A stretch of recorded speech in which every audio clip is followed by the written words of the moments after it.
Alright, so just concluded episode 7 not too long ago, and as I had speculated in the previous episodes, going through the energy barrier, changing Monica Rambeau's molecular structure, or her cells on a molecular level, have manifested powers in her.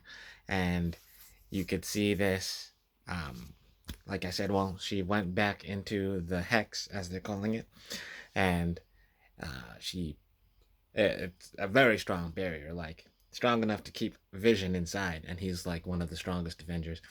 Strong enough to keep a space rover out, but she is able to push her way through. And um, you saw her eyes light up.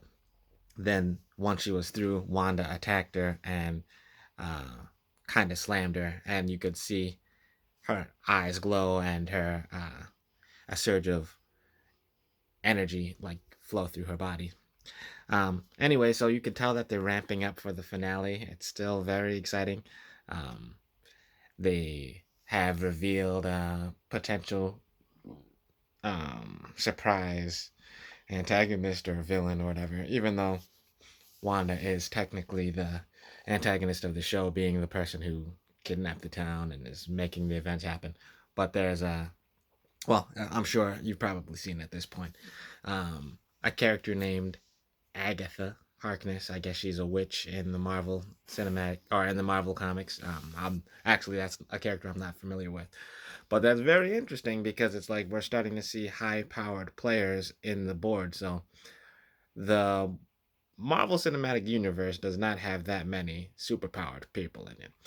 So to see that there are ones that we haven't seen on screen yet, just out there in the world, makes you question how many more are out there. And also, it's interesting to see this person that's out there encounter somebody that we thought was in control, or we thought was the person driving the situation, but now they're coming to conflict. So there's Vision, there's Wanda, there's this witch. Also, obviously, Monica's, well, she just has powers now. So, another theory. You heard it here first, folks. So, just how the barrier gave Monica powers, I am theorizing that this small town of 3,000 people are going to be the first mutants in the future of the MCU. So, I think that the energy is gonna. I think that it's gonna. Well, none of them pass through the barrier, so that's already a plot hole. But if I think there's gonna be something that they use to explain the energy that happened to be these people were exposed to, turns them into the mutants. So we know that after Disney acquired Fox, they are gonna introduce the X-Men, but just mutants in general.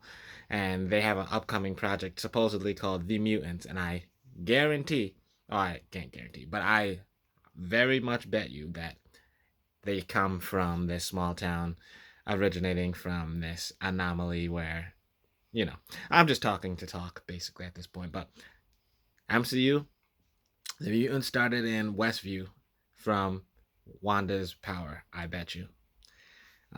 Which is, it is what it is. Interesting. Very interesting.